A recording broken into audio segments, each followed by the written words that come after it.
Assalamualaikum, welcome to my channel BSN Generic for All. So today we are going to discuss Applied Nutrition Final Paper KMU 2023. So let's start the video. Applied nutrition के chapter जो हैं वो उसके lectures with MCQs मैं upload कर चुकी हूँ। उसी चैप्टर में लेक्चर के साथ साथ मैंने MCQs भी बताए हैं और जो एक्स्ट्रा पॉइंट है जो कि MCQs में आते हैं लेकिन स्लाइड में मौजूद नहीं है वो भी मैं उसमें एडिट कर चुकी हूँ। सो आप ज़रूर जाके वो लेक्चर्स देख लीजिएगा because it's will be very helpful to you. Let's start the video. Healthy level of HDL in adult male is, healthy level जो है HDL यानी कि हाई डेंसिटी लिपोप्रोटीन जो कि गुड प्रोटीन्स होते हैं, एक उसका क्या लेवल होगा एक एडल्ट मेल में। So it's about 60 milligram per DL। A patient with uremia need to restrict his diet, यानी कि एक पेशेंट को यूरीमिया हो गई। यूरीमिया का मतलब होता है जब प्रोटीन्स जो हैं यानी कि टॉक्सिक एमोनिया जो होता है, प्रोटीन जो होता है ये बाद में कन्वर्ट हो जाता है ammonia and then ammonia urine में कन्वर्ट हो जाता है। सो अगर ये प्रोटीन जो है एमोनिया में कन्वर्ट हो गया लेकिन यूरिन में यूरिन बना के एक्सक्रीट होने के बजाय ये टॉक्सिक सब्सटेंसेस जो है हमारे ब्लड में एक्यूमुलेशन हो गई इसकी, this is called uremia, accumulation of toxic proteins in blood. So उसमें हम कौन सी डाइट जो है वो रिस्ट्रिक्ट करेंगे पेशेंट की, सोडियम रिस्ट्रिक्ट करेंगे, पोटाशियम, प्रोटीन एंड आयरन। सो ये केस जो है ये यूरीमिया का कॉज ही प्रोटीन्स है, हाई प्रोटीन्स है तो हम प्रोटीन्स रिस्ट्रिक्ट करेंगे ताकि टॉक्सिक बिल्डअप ना हो। Which one of the following is not true of liver cirrhosis, liver cirrhosis के बारे में क्या ट्रू नहीं है, यानी कि एक एक्सेप्ट एक के अलावा सारे ट्रू हैं। So mostly affect obese people, ज़्यादातर ओबीस पीपल इससे अफेक्ट होते हैं या फिर कॉज्ड होता है by fatty and inflamed liver की वजह से सिरोसिस हो सकता है एंड स्कार फॉर्मेशन की वजह से हो सकता है या फिर अल्कोहलिज्म की वजह से हो सकता है। सो अगर इसमें हम देखें लिवर सिरोसिस जो होता है लास्ट स्टेज होता है लिवर कैंसर का, लिवर सिरोसिस हो जाता है यानी कि कंप्लीटली उसकी मॉर्फोलॉजी चेंज हो जाती है हेपेटोसाइट सेल्स की। सो लिवर डिस्फंक्शन हो जाता है। तो ये ओबिसिटी पे नहीं है, यानी कि अगर एक बंदा बिल्कुल हेल्दी है लेकिन अगर वो बिल्कुल पतला दुबला है एंड अल्कोहलिज्म बहुत ज़्यादा कर रहा है जिसकी वजह से उसे सिरोसिस हो सकता है। सो ओबीस पीपल जो होते हैं, ज़रूरी नहीं है कि ओबीस लोगों को हो, और फैटी इन्फ्लेम लिवर की वजह से भी हो सकता है, स्कार फॉर्मेशन की वजह से भी हो सकता है। Option number 1 is correct. Which of the following statement regarding macronutrient energy value is true, कौन सा स्टेटमेंट जो है वो ट्रू है रिगार्डिंग मैक्रोन्यूट्रिएंट की, यानी कि कौन सा मैक्रोन्यूट्रिएंट है। कार्बोहाइड्रेट प्रोवाइड 4 किलो कैलोरी पर ग्राम, कार्बोहाइड्रेट जो है ये 4 किलो कैलोरी पर ग्राम एनर्जी प्रोवाइड करता है। Protein 9 kilo calorie, fat 7 kilo calorie, या फिर A and B। So A and B जो है आर इसमें से जो है A वाला करेक्ट है बिकॉज कार्बोहाइड्रेट एंड प्रोटीन जो होते हैं ये दोनों 4 किलो कैलोरी एनर्जी प्रोवाइड करते हैं जबकि फ़ैट जो है वो 9 किलो कैलोरी एनर्जी प्रोवाइड करती है। सो इसमें से option number 1 is correct. During a checkup at the clinic a child growth is evaluated by using, जब क्लिनिकल चेकअप होता है तो चाइल्ड की ग्रोथ हम किस तरह से एवेलुएट करते हैं, फिटनेस टेस्टिंग से करते हैं या फिर क्लिनिकल ऑब्जर्वेशन से करते हैं या फिर फूड रिकॉर्ड देखते हैं या फिर ग्रोथ चार्ट, तो हम ग्रोथ चार्ट की मदद से एवेलुएट करते हैं।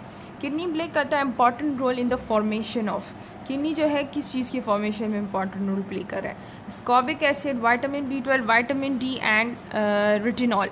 सो किडनी जो होती है ये मेजर रोल प्ले करती है इन the formation of vitamin D।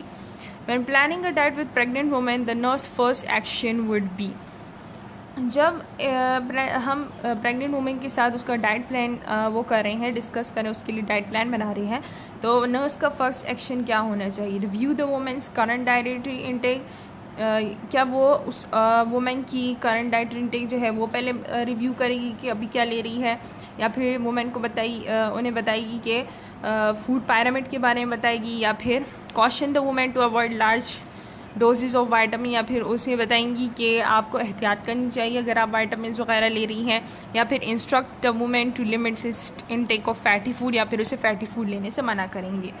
So review करेंगे, यानी कि जो जिसको वो काउंसलिंग कर रही है या फिर जिनके लिए वो डाइट प्लान बना रही है तो पहले वो उसका करंट डाइटरी प्लान रिव्यू करेंगे, फिर उनके लिए डाइटरी प्लान बनाएंगे। What is the adequate intake of calcium for pregnant women under the age of 19। Pregnant women जो है अंडर द एज ऑफ 19 है अगर उसकी एज, तो वो कितना कैल्शियम उसे लेना चाहिए। सो 1200। A person with chronic kidney disease would need to limit their dietary intake of this nutrient as getting high blood pressure। अगर एक पर्सन को क्रोनिक किडनी डिजीज़ है, किडनी उसकी बहुत ज़्यादा क्रोनिक किडनी फेलियर हो गया है उसे, एंड उसे लिमिट करना चाहिए डाइटरी इंटेक ऑफ न्यूट्रिएंट्स और रिस्क गेटिंग हाई, ताकि उसे हाई ब्लड प्रेशर ना हो जाए। सोडियम उसे रिस्ट्रिक्ट करना चाहिए, या प्रोटीन या पोटाशियम या phosphate.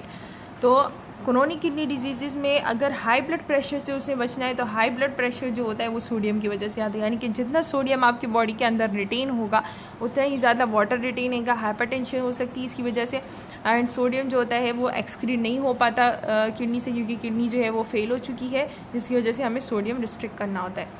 Women with an inadequate weight gain during pregnancy are at high risk of giving birth to an infant with. अगर एक वुमेन है और उसका वेट जो है गेन वो इनएडिक्वेट हो रहा है ड्यूरिंग प्रेगनेंसी में, उसका जितना वेट गेन होना चाहिए उतना नहीं हो रहा है, सो वो उसका जो बेबी होगा वो रिस्क पे होगा कि वो किस तरह से उसकी बर्थ होगी, यानी कि क्या कॉम्प्लिकेशन हो सकती है उसमें। स्पिना बाइफिडा हो सकता है, इंट्रायूट्रीन ग्रोथ रिस्ट्रिक्शन हो सकती है, या फिर डायबिटीज़ मेलाइटस हो सकता है, या फिर डाउन सिंड्रोम हो सकता है। सो स्पिना बाइफिडा हो सकता है अगर इनएडिक्वेट वेट गेन हो रहा है। TPN solution contain high concentration. TPN total parental nutrition जो हम देते हैं थ्रू वेंस के ज़रिए से जो न्यूट्रिशन प्रोवाइड की जाती है, तो उसमें हम हाई कंसनट्रेशन देते हैं ऑफ प्रोटीन एंड डेक्सट्रोज की। प्रोटीन एनर्जी के लिए देते हैं, डेक्सट्रोज देते हैं। फैट मेटाबॉलिज्म मैल एब्जॉर्प्शन में lead to the deficiency of. Fat की जब मैल एब्जॉर्प्शन होती है तो उसकी वजह से डिफिशिएंसी हो सकती है विटामिन बी की, विटामिन सी की, विटामिन डी की, all of them. So fat की मैल एब्जॉर्प्शन की वजह से विटामिन डी जो है उसकी डिफिशिएंसी हो सकती है। The nurse is educating a client who has elevated cholesterol. Nurse जो है वो एजुकेट करिए क्लाइंट को जिसका कोलेस्ट्रॉल एलिवेट हो चुका है। Which of the following recommendation should the nurse make to the client to avoid. तो नर्स क्लाइंट को क्या कहेगी कि वो क्या चीज़ें अवॉइड करे। Avoid red meat, avoid egg yolk, avoid commercially made goods and all of the above. So इन सब को वो अवॉइड करेंगे क्योंकि कोलेस्ट्रॉल हाई है और इन सब से कोलेस्ट्रॉल हाई होता है। To produce a healthy baby, the mother should ideally have an adequate diet। अगर एक हेल्दी बेबी चाहिए किसी मदर को तो उसे अपनी डाइट जो है किन ट्राइमेस्टर के दौरान बहुत अच्छी लेनी चाहिए। ड्यूरिंग जेस्टेशन पीरियड के दौरान, या फिर फर्स्ट ट्राइमेस्टर, या सेकंड, थर्ड, या फिर कंसेप्शन के पहले ही उन्हें अच्छी डाइट, या फिर लैक्टेशन से पहले ही उन्हें अच्छी डाइट लेना स्टार्ट कर लेनी चाहिए। So second and third trimester में जो है वो बेबी का की पूरी ग्रोथ जो है वो बहुत ज़्यादा पीक पे होती है, जिसकी वजह से उसमें हेल्दी डाइट लेंगे तो बेबी जो होगा वो हेल्दी होगा। What nutrients are stored in the liver. कौन से न्यूट्रिएंट्स स्टोर्ड होते हैं लिवर में। ग्लाइकोजन होता है, विटामिन B12 फ्रॉम आयरन और फेरेटिन होता है, fat soluble vitamin A, D and K होते हैं, all of the. So liver में ये तीनों चीज़ें होती हैं। What is steatosis. स्टीटोसिस किसे कहते हैं। स्टीटोसिस हम कहते हैं जब steatosis means fatty deposition in liver. Which test is perform किया जाता है टू डिटेक्ट करे लिवर डैमेज को डिटेक्ट करने के लिए हम लिवर फंक्शनल टेस्ट करते हैं, LFTs करते हैं। एंड स्टेज लिवर डिजीज़ में result in and stage liver disease किस वजह से हो सकते हैं। ग्लूकोज मैल एब्जॉर्प्शन की वजह से, कीशिया की वजह से, या प्रोटीनूरिया की वजह से, ऑल ऑफ देम। तो इन तीनों की वजह से हो सकता है। A male nurse is providing a bedtime snack for his patient। अगर एक मेल नर्स है और वो अपने पेशेंट को बेड टाइम पे स्नैक दे रहा है, this is based on the knowledge that intermediate acting insulin is effective for an approximate duration. हो ये किस वजह से, क्योंकि इंटरमीडिएट उसका एक नॉलेज है इसके बारे में, एक वो है कि उसे पता है कि अगर इंटरमीडिएट एक्टिंग इंसुलिन दिया जाएगा तो ये कितने टाइम तक जो है वो इफेक्टिव होगा, यानी कि उसका एक्शन कितने टाइम तक होगा, 14 to 18 आवर्स। ये वाला लेक्चर जो होते हैं ये मैं डिस्कस कर चुकी हूँ डायबिटीज़ मेलाइटस में, जो कि अपलोड कर चुकी हूँ, आप वहाँ से देख सकते हैं। What are the reasons that alcoholic liver diseases compromises nutritional status. क्या रीज़न है जिसकी वजह से जब अल्कोहलिक लिवर डिजीज़ हो जाती है तो हम न्यूट्रिशन स्टेटस जो है वो कॉम्प्रोमाइज़ कर लेते हैं। Metabolism of protein, vitamin and minerals Altered हो जाता है इस वजह से, या फिर अल्कोहल कंजप्शन डिस्प्लेस करता है न्यूट्रिएंट इनटेक को इसकी वजह से, या फिर न्यूट्रिएंट में नॉट भी एब्जॉर्ब नहीं हो पाते इनफिशिएंट, तो इन तीनों की वजह से। Which group is good source of carbohydrate, कौन सा ग्रुप जो होता है ये गुड सोर्स है कार्बोहाइड्रेट का? Cereal, fruit, vegetable and milk are carbohydrate. Fats हैं इसमें तो ये भी कार्बोहाइड्रेट नहीं हुआ, इसमें बीफ पोर्क ये भी कार्बोहाइड्रेट नहीं हुआ, और इसमें वाटर वगैरह, इसमें vegetable, green leaf vegetables water है तो ये भी कार्बोहाइड्रेट नहीं हुआ।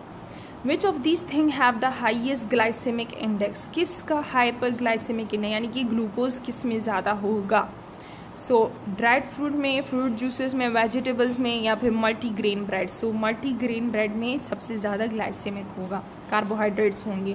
The most suitable solid food for an infant 6 months of as would be, most suitable solid food जो कि 6 month के इन्फेंट के लिए बहुत ज़्यादा हेल्पफुल हो सकता है। योगर्ट हम देंगे, hard fruit and vegetables, infant cereals and crackers. तो 6 month ऑफ एज की चाइल्ड को हम इन्फेंट सीरियल्स ही दे सकते हैं। Which one carbohydrate is relatively safe that may not rise blood glucose level abruptly in diabetic patient, कौन सा कार्बोहाइड्रेट जो होता है ये सेफ होता है जिसकी वजह से ब्लड ग्लूकोज लेवल जो होता है ये राइज नहीं होता इन डायबिटिक पेशेंट में? सो डायबिटिक पेशेंट को हम मोनोसेक्राइड्स देंगे जो कि सिंपलेस्ट कार्बोहाइड्रेट होते हैं जिसकी वजह से पॉलीसेक्राइड हम डायबिटिक पेशेंट को देंगे जो कि कम्प्लेक्स कार्बोहाइड्रेट्स होते हैं जिसकी वजह से आसानी से ब्लड शुगर जो है वो रेज नहीं हो सकता। The strongest risk factor of cardiovascular disease, strongest risk factor क्या होता है कार्डियोवास्कुलर डिजीज़ का? स्मोकिंग की वजह से हो सकता है, सेडेंटरी लाइफस्टाइल की वजह से हो सकता है, या फिर हाई कोलेस्ट्रॉल लेवल की वजह से हो सकता है, या फिर weight gain. So high cholesterol level की वजह से कार्डियोवास्कुलर डिजीजेज होती हैं। In renal patient the measurement of body weight are crucial in for monitor, renal patient में हम बॉडी वेट जो होता है ये बार बार मॉनिटर करते हैं, किस वजह से? ताकि सोडियम रिटेंशन ना हो, तो मॉनिटर हम कर सकें sodium retention, potassium retention, fluid retention, या फिर none of them. So sodium retention को देखने के लिए हम मॉनिटर करते हैं weight gain. What is the recommended daily intake of sodium for a patient with high blood pressure, जिनका हाई ब्लड प्रेशर होता है 5 to 10 ग्राम पर डे, वो सोडियम इनटेक कर सकते हैं। The nurse is caring for a client with hypertension, अगर एक nurse है वो हाइपरटेंशन पेशेंट का को केयर प्रोवाइड करी है। व्हाट इज़ द बेनिफिट होगा of weight loss, then the nurse should emphasize when educating the client. So क्या बेनिफिट होगा वेट लॉस का कि अगर नर्स जो है वो एजुकेट करेंगे क्लाइंट को इसके बारे में? वेट लॉस इंक्रीज़ करता है ब्लड प्रेशर को, या फिर वेट लॉस लोअर करता है ग्लाइसेमिक वैल्यूज़ को, या फिर वेट लॉस इंक्रीज़ करता है लिपिड लेवल को, या फिर वेट लॉस हेल्प करता है टू प्रिवेंट करे कोरोनरी हार्ट डिजीज़। सो हाइपरटेंशन के लिए अगर वो ने वेट लॉस का कहेगी तो इससे कोरोनरी हार्ट डिजीज़ कम होती हैं। The nurse is educating 62-year-old client prior to the discharge, alert how to prevent complication of hypertension.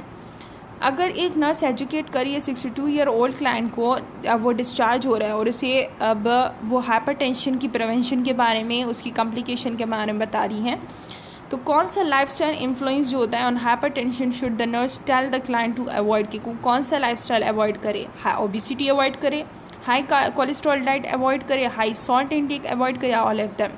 So all of them अगर वो अवॉइड करेगा then he will be fine. Glycosylated hemoglobin HbA1c test measure the average blood glucose control of an individual over the previous 3 months. Which of the following values is considered a diagnosis of pre-diabetes? अगर glycosylated haemoglobin test हो रहा है, HbA1c test है, अगर वो हम करें average glucose control of individual over the previous 3 months का अगर हमने करना है, सो कौन सी वैल्यूज़ जो होती हैं कंसिडर की जाती हैं प्री डायबिटीज़? तो प्री डायबिटीज़ वैल्यूज़ जो होती हैं, जो हमारे पास सही वैल्यूज़ होती है 5.7 से अगर कम होता है तो मतलब ये डायबिटिक नहीं है। अगर 5.7 to 6.4 तक होता है तो ये प्री डायबिटीज़ की वैल्यूज़ होती हैं, एंड देन डायबिटिक जो होता है उसका 6.4 से हाई होता है। A severe negative energy balance can lead करता है to weight loss. Severe and negative energy balance का मतलब क्या होता है कि हम जितना ले रहे हैं उससे ज़्यादा हम एक्सपेंड कर रहे हैं, सो वेट लॉस होगा। व्हाट आर द एम होता है of diet therapy in renal disease? Delay करेगा प्रोग्रेशन, या फिर मिनिमम सिम्टम होंगे यूरीमिया के, या फिर मिनिमम इफेक्ट होगा रेनल डिजीज़ पे एंड ब्लड पे, all of the above. So all of the above. Food given to newborn before breastfeeding established usually as the first day of life। जो हम ज़्यादातर लोग जो इन्फेंट होते हैं तो उन्हें ब्रेस्ट फीडिंग से पहले जो फूड दिया जाए उसे हम क्या कहते हैं? प्री लैक्टिल फूड्स कहते हैं। What are the 5 sign of intolerance to a tube feeding? कौन से 5 साइन होते हैं जो कि इंटॉलरेंस शो करते हैं टू ट्यूब फीडिंग? नॉशिया हो सकता है ट्यूब फीडिंग की, डायरिया, क्रैम्पिंग, कॉन्स्टिपेशन, डिहाइड्रेशन में हम ट्यूब फीडिंग नहीं करते, इंटॉलरेंस हो जाती है उसमें। Recommended daily supplement of iron during pregnancy के दौरान रिकमेंडेड डेली सप्लीमेंट जो है हम 30 मिलीग्राम आयरन देते हैं। गुड सोर्सेज ऑफ प्रोटीन जो होते हैं in the diet are meat, fish, legumes, milk products and eggs वगैरह। The goal of exercise for diabetic patient is to, goal of exercise क्या होता है डायबिटिक पेशेंट का? ताकि इंक्रीज़ करे सेलर सेंसिटिविटी टू इंसुलिन, या फिर प्रोमोट करे ब्लड सर्कुलेशन, इंक्रीज़ करे एपेटाइट, इंक्रीज इंसुलिन सिक्रीशन। सो इंक्रीज़ करेगा सेलर सेंसिटिविटी टू इंसुलिन, यानी कि अगर सेल्स जो होते हैं वो इनसेंसिटिव हो गए टू इंसुलिन तो इनकी सेंसिटिविटी को इंक्रीज़ करने के लिए की जाती है। Which of the following lipoprotein are essential होते हैं फॉर गुड हेल्थ के लिए? High LDL and low HDL, जैसे कि मैंने आपको पहले भी लेक्चर में हम डिस्कस कर चुके हैं। A 5-year-old child will need how much kilo calorie per day? 5-year-old child को कितनी kilo calorie per day energy चाहिए होती है? 1300। Which of the following is a characteristic sign है प्री इक्लैम्सिया के? प्री इक्लैम्सिया हम कहते हैं यानी कि जो जेस्टेशन से पहले यानी कि डिलीवरी से पहले जो हाइपरटेंशन होती है उसे कहते हैं। Physiological anaemia of pregnancy is a result of, physiological anaemia जो हो जाता है प्रेगनेंसी में किस वजह से होता है? Decrease in the mother iron absorption में डिक्रीज़ हो गई है, या मदर वाटर कंजप्शन डिक्रीज़ हो गई है, या रेड ब्लड सेल प्रोडक्शन कम हो गई है, या फिर मदर ब्लड वॉल्यूम इंक्रीज़ हो गया है। सो आयरन डिफिशियंसी की वजह से एनीमिया हो सकता है। Which of the following is describe किया था condition in which liver cells get replace by scar tissues? किस कंडीशन में लिवर सेल्स जो होते हैं वो स्कार टिश्यू बन जाते हैं? इन सिरोसिस, जो कि लास्ट स्टेज होता है लिवर कैंसर का। Pregnant women should increase their caloric intake by, pregnant women जो होती है उसे अपनी कैलोरी इनटेक जो होती है जितनी वो नॉर्मल ले रही थी अब प्रेगनेंसी में वो कितनी बढ़ाएंगी? 300 किलो कैलोरीज जो होती हैं कैलोरीज वो डेली एक्स्ट्रा लेंगी। नेगेटिव कैलोरिक बैलेंस जो होता है कि क्या होता है नेगेटिव कैलोरिक बैलेंस में, यानी कि हम जितना ले रहे हैं उससे ज़्यादा एक्सपेंड कर रहे हैं। सो एनर्जी आउट ज़्यादा है एनर्जी इन से, this is negative balance. Positive balance में एनर्जी इन ज़्यादा होगा than energy out. Which nutrient is needed होता है for making hormone healthier skin and to make cell membrane? कौन से न्यूट्रिएंट जो होते हैं हार्मोन्स बनाते हैं हेल्दियर स्किन के लिए ज़रूरत है in cell membrane? Vitamin B12। A significant health hazard regarding obesity, obesity के रिगार्डिंग सिग्निफिकेंट हेल्थ हैजर्ड कौन सा है ओबिसिटी का? यानी कि ओबिसिटी का इसका हाई रिस्क फैक्टर हो सकता है किस डिजीज़ का? एंटारिक डिजीजेज हो सकती हैं इसकी वजह से, एम्फेसिमा, अल्सर हो सकते हैं, टाइप 2 डायबिटीज़ मेलाइटस जो होता है ये ओबिसिटी इसका सबसे बड़ा रिस्क फैक्टर है। The test for checking mean plasma glucose concentration over the previous 8 to 10 weeks, 8 to 10 weeks में मीन प्लाज्मा ग्लूकोज को चेक करने का सबसे अच्छा टेस्ट कौन सा है? HbA1c हम टेस्ट करते हैं। Food for infant should be prepared, food जो होता है इन्फेंट के लिए हम प्रिपेयर करेंगे without added sugar and salt, हम उसमें ऐड नहीं करेंगे। Increase intake of sodium is considered to be a risk factor of nephrolithiasis, अगर आप सोडियम ज़्यादा ले रहे हैं तो ये रिस्क फैक्टर हो सकता है नेफ्रोलिथियसिस का, बिकॉज ये इन्हांस करता है कैल्शियम लेवल को, प्रोड्यूस करता है बाइल सॉल्ट एंड कॉज करता है वाटर लॉस, कॉज करता है intestinal absorption of oxalate. So sodium intake ज़्यादा करने की वजह से कैल्शियम लेवल इन्हांस हो जाता है एंड जिसकी वजह से जो है स्टोन्स फॉर्मेशन होती है। So option A is correct. Question number 50, find out BMI of patient having weight 84 kg and having height 2 meter. So इस पे हम फॉर्मूला अप्लाई करेंगे। हाइट हम लेते हैं, वेट लेते हैं kg डिवाइड बाय हाइट हम लेते हैं in meter square. So 21 kg पर मीटर स्क्वायर आएगा। If in a growing years में the greatest need for calorie जो होता है वो किस लिए होता है? फिजिकल एक्टिविटीज़ के लिए, ग्रोथ के लिए, स्पेसिफिक डायनामिक इफेक्ट के लिए, या फिर बेस्ड मेटाबॉलिक नीड्स के लिए। सो फिजिकल एक्टिविटीज़ के लिए जो ग्रोइंग एज होती है उसमें ज़्यादा कैलोरीज चाहिए होती हैं। Diet in Pakistan is usually rich होती है in fat. Which of the following individual would be at risk पे होगा डेवलपिंग फैटी लिवर डिजीज़?